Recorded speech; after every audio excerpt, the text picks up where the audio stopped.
A few years ago, I was able to make something called hot ice, which would instantly freeze when it was poured out, and I was able to grow this weird tower thing.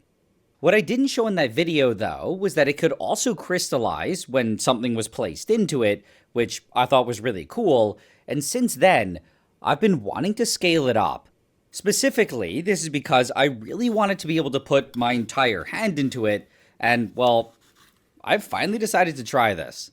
So, I quickly whipped together an extremely large batch of the hot ice, which is just a concentrated solution of something called sodium acetate, and when it was ready, I was honestly a bit nervous.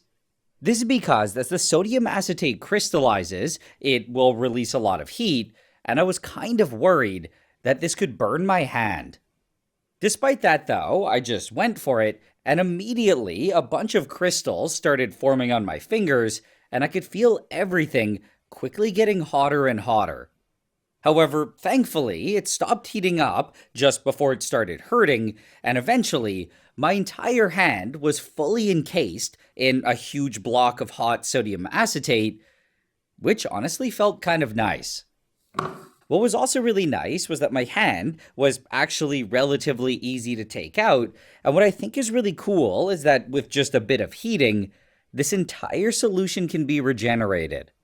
I can then put my hand in again, and I can do this over and over, and in my opinion, what makes this even more fun is that it seems to be different every time.